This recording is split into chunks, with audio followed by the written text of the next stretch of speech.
Santa Mónica, Madre de San Agustín.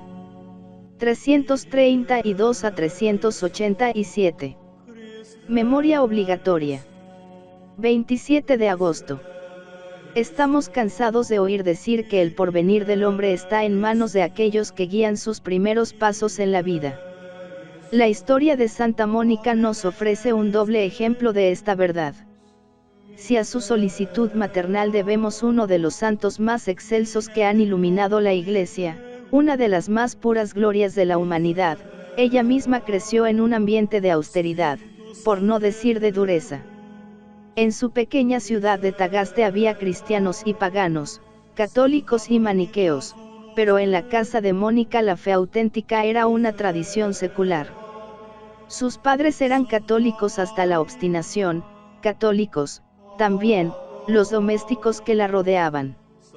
Pero la que dictaba la ley en aquel hogar romano-africano, donde con la fe y la virtud reinaba el tranquilo bienestar de una áurea medianía, era la nodriza, una vieja esclava que había nacido en casa, que había visto nacer a todos los hijos y los había llevado sobre sus hombros, y, en su fidelidad inviolable, llevaba la defensa de los intereses familiares más lejos que sus amos. En su niñez lejana había asistido a las escenas sangrientas de la última persecución, y ahora las contaba con exaltado apasionamiento, y vivía como si las hogueras pudiesen encenderse de nuevo. Era una aya severa en materia de disciplina. Su intransigencia encontraba en todas partes motivos de pecado y cosas que prohibir.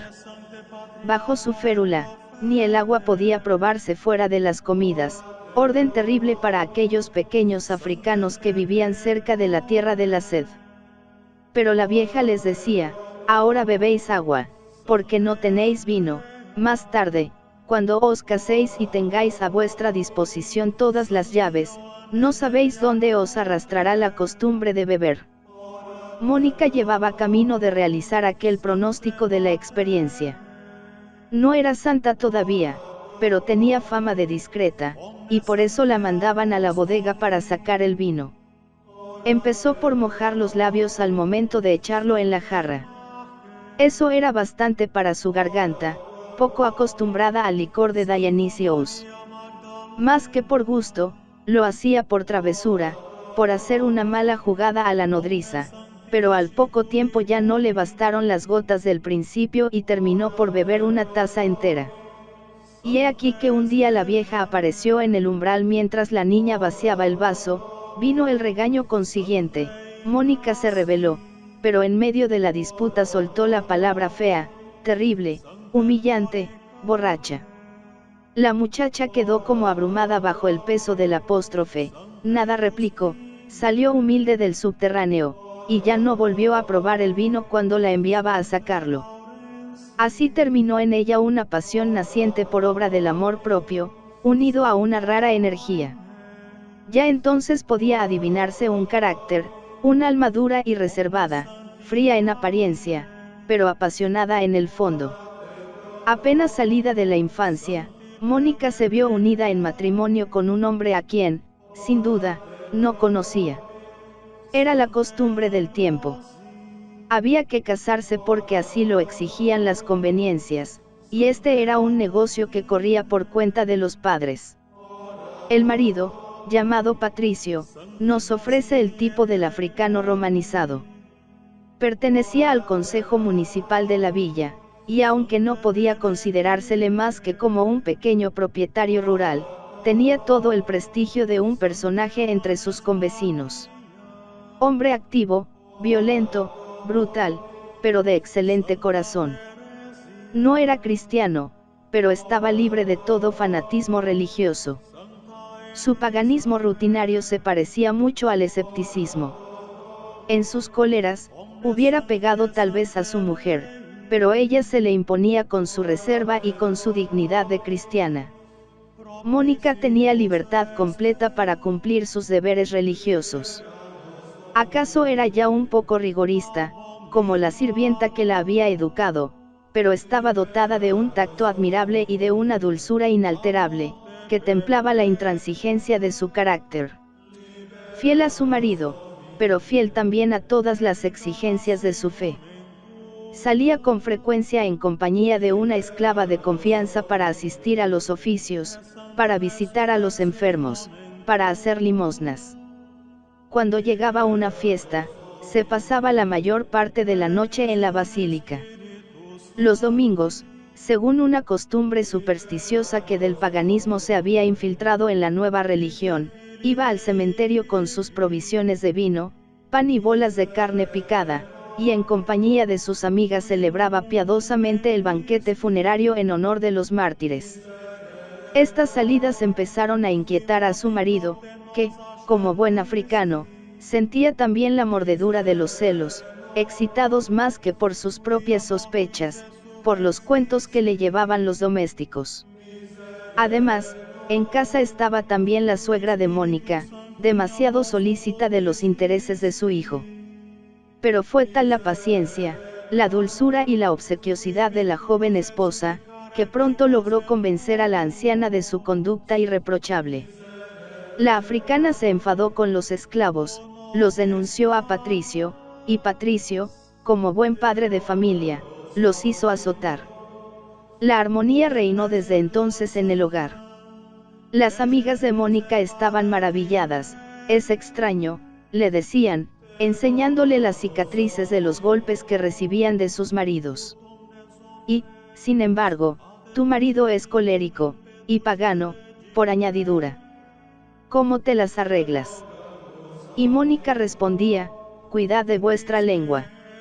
Su regla de conducta era cerrar los ojos sobre los desórdenes de los maridos, callar cuando se irritaban, obrar con sumisión en los negocios domésticos.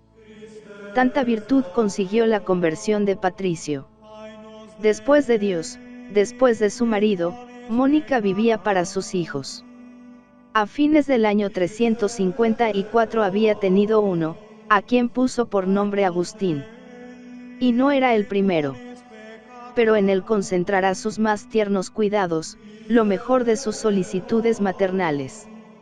Un día, Patricio le trajo la noticia, de que Agustín se había revestido de la inquietud de la adolescencia como de la toga pretesta.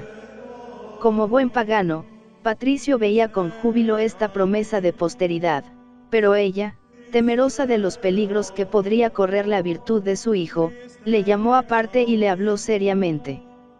Agustín, desde la cumbre de sus 16 años, se burló de las zozobras de la buena mujer, que no sabía lo que decía. Y empezó a rodar por la pendiente que había previsto el amor maternal. Va a Madaura estudiante de dogmática, y la vida empieza a seducir su corazón apasionado y su imaginación ardiente. Luego, a Cartago, donde crepita, como aceite hirviendo, la efervescencia de los vergonzosos amores. El error le ha envuelto en sus redes, el vicio ha dominado su corazón. Cuando a los 20 años vuelve a Tagaste profesor de retórica y dialéctico terrible, es ya un maniqueo convencido y un joven pervertido. Patricio ha bajado ya al sepulcro, Mónica ha ido progresando en los caminos de la vida cristiana. Con el fervor de su fe, ha crecido su austeridad. 2 veces cada día, mañana y tarde, se la ve en el templo. No va, dirá más tarde su hijo, para tomar parte en los comadreos de las devotas, sino para escuchar la palabra de Dios en las homilías, y para que Dios escuche su palabra en las oraciones. Pero mientras la madre iba acercándose a Dios, el hijo se alejaba cada vez más.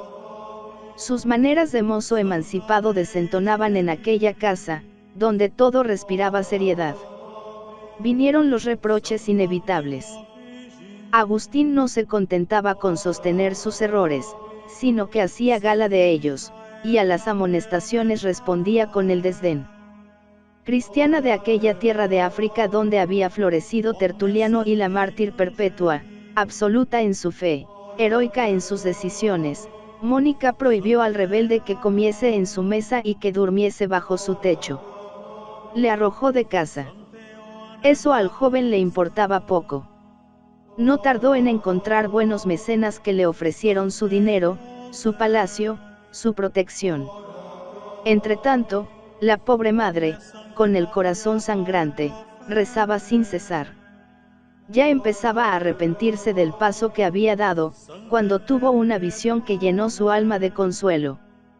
Parecióle, dice Agustín, que estaba en pie sobre una regla de madera, y he aquí que vio llegar a un joven resplandeciente de luz, que le sonreía, mientras ella estaba hundida en la tristeza. Preguntóla el joven la causa de su aflicción, y como ella contestase que lloraba mi perdición, no temas, replicó el mancebo, donde tú estás, allí estará él también. Llena de alegría por esta promesa, Mónica se apresuró a llamar a su hijo. El amor de una madre no se detiene ante las humillaciones. Agustín volvió con aire de vencedor y con argucias de sofista.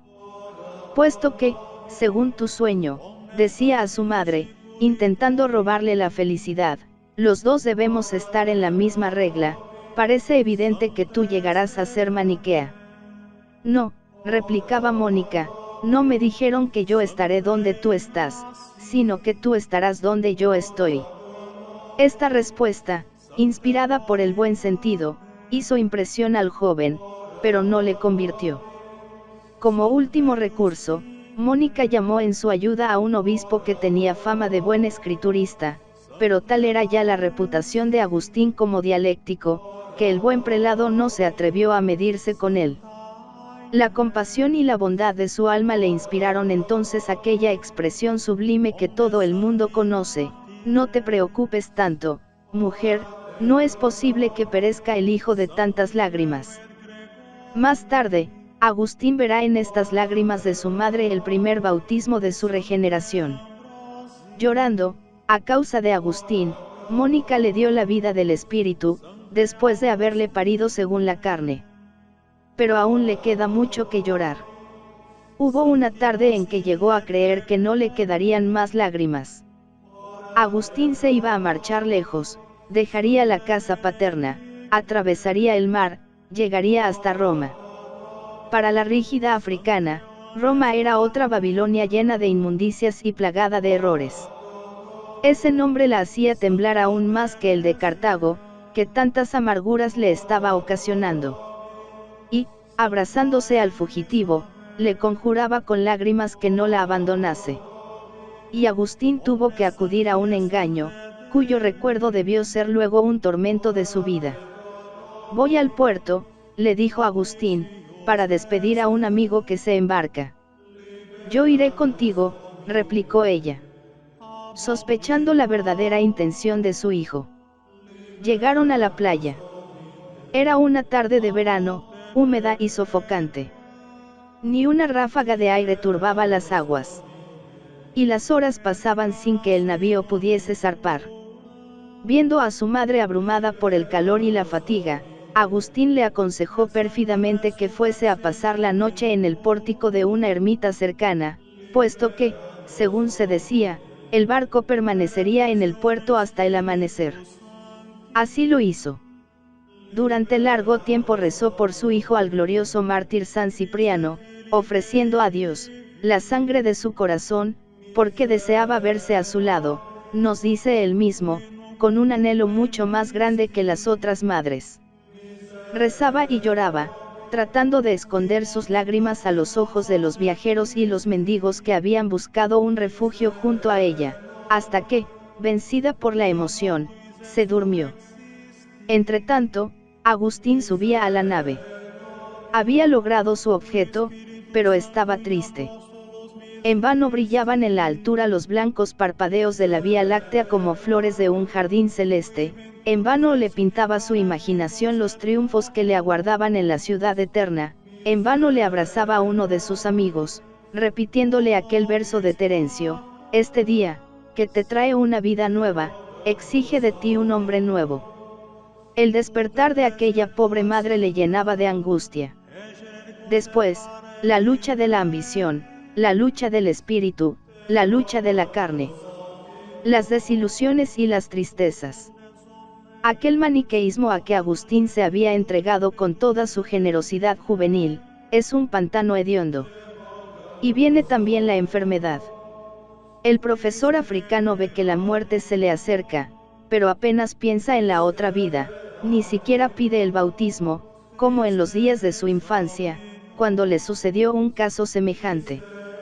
Dios le protege. Si el corazón de mi madre hubiera sido traspasado por la noticia de mi pérdida final, no habría curado nunca. Me es imposible decir con qué alma me amaba. Pero las noticias que Mónica recibió fueron más venturosas. Su hijo está en Milán, es un personaje, un maestro famoso, un orador aplaudido, hace los elogios de los emperadores, se ha conquistado una posición en el mundo, tiene una casa cerca del Palacio Imperial, y cerca de la casa, un jardín. Además, el maniqueísmo ya no le interesa. Ya se acerca a la verdad, dice Mónica en un transporte de alegría. Eso es lo que más le interesa, que su hijo camina hacia la regla donde ella ha fijado su pie. Y va en su busca para ayudarle en su peregrinación espiritual. La viuda de Patricio se ha convertido ya en una santa. La oración, el ayuno y las lágrimas han purificado y abrazado su alma, la han levantado al reino de las realidades espirituales. El barco en que navega sufre los embates de una tempestad furiosa, la tripulación tiembla, el capitán ha perdido la esperanza. Solo ella está serena. No temáis, dice a los navegantes, llegaremos salvos al puerto, estoy segura. Había visto con claridad su destino, tenía que llevar su mensaje, tenía que salvar del naufragio al más grande de los doctores. En Milán prosigue su vida de oración y de penitencia. Asiste a los oficios de la basílica y se la ve suspendida de los labios de Ambrosio. Como en Tagaste, va a los cementerios con su cestillo de pan y vino, pero un día el portero le cierra el paso, alegando que en Milán está prohibida esa costumbre. Y se somete con humildad. Cuando Ambrosio lo ha prohibido, tendrá sus razones. A sus ojos, Ambrosio era el hombre providencial que conduciría a su hijo hasta la fe. De cuando en cuando, el obispo y el profesor se encontraban y cambiaban amables saludos. Ambrosio felicitaba a Agustín, no de sus éxitos retóricos, sino de tener una madre como aquella, pero esto le llenaba de alegría más que los aplausos de la multitud. Mónica seguía vigilante la dolorosa tragedia que se desarrollaba en el alma de su hijo. Era una lucha tenaz contra la pasión, una exploración angustiosa de la verdad, una agonía interna que la desgarraba el alma. Hasta aquella tarde en que el joven entró en la habitación de su madre con los ojos rojos del llanto y el alma inundada de paz. Era después de la escena del jardín, en que cruzaron el aire las misteriosas palabras que le traían el último rayo de luz, toma y lee. Y ahora venía a anunciar a su madre su conversión absoluta, definitiva. Llegó, por fin, el tiempo de los consuelos, los días del bautismo, de los coloquios a solas entre la madre y el hijo, de las charlas inolvidables de Casiciaco. En aquella quinta que florece junto a la capital vive el convertido en unión con sus amigos y algunos de sus discípulos, entregado a la dulce tarea de gustar los encantos de la verdad, tanto tiempo deseada. Mónica tenía allí también su puesto. El menaje de la casa estaba en sus manos, y en todo ponía la dulzura de su bondad y el hechizo de una abnegación conmovedora. Cuidaba de nosotros, dice Agustín, como si todos fuéramos sus hijos, y nos servía como si cada uno fuera su padre. A veces entra en la sala de las discusiones para limpiar las sillas o para anunciar que la mesa está puesta. Su hijo la invita a quedarse, pero ella sonríe humildemente, extrañada y casi ruborizada del honor que se le hace. Madre, dice Agustín, es que tú no amas la verdad. ¿Por qué me avergonzaría de darte un puesto entre nosotros? Por muy débil que fuese tu amor a la verdad, yo debiera recibirte y escucharte, mucho más sabiendo que la amas más que a mí, y yo sé muy bien cuán grande es el amor que me tienes. Ninguna cosa podría separarte de la verdad, ni el temor, ni el dolor, ni la muerte misma. ¿No es este el grado más alto de la filosofía? No lo dudes, es para mí un gran honor confesarme tu discípulo. Confusa por estas palabras, Mónica deja escapar un dulce reproche: cállate, bobo. Jamás has proferido tantos disparates. Aquellos días pasaron pronto. Agustín ya no tenía más que un deseo: volver a su tierra, vivir en la humildad y el retiro, entregarse por completo a Dios. Era también el deseo de su madre. Nuevamente atravesaron los campos de Lombardía, saludaron a Roma desde lejos, y, en marcha lenta y fatigosa, entre el fuego y el polvo de un día estival, llegaron al puerto de Ostia. Ostia, ciudad bulliciosa de marinos y mercaderes, el puerto de Roma, iba a ser el puerto de la eternidad para aquella mujer admirable. Ella lo presentía, y todo el tiempo le parecía poco para comunicarse con aquel hijo que tanto tiempo había estado separado de ella. El mismo Agustín nos ha contado, con palabras que no mueren, uno de aquellos últimos coloquios. Estaban los dos asomados a una ventana que se abría sobre el jardín de la casa donde se habían hospedado. A un lado se extendía el vasto horizonte del agro romano, a otro, el mar sereno, agitado apenas por el soplo tibio de la tarde. En la lejanía, la línea azul del horizonte, confundiéndose con el cielo. Una tras otra, dice Agustín, miramos nosotros todas las cosas corporales, hasta el cielo mismo.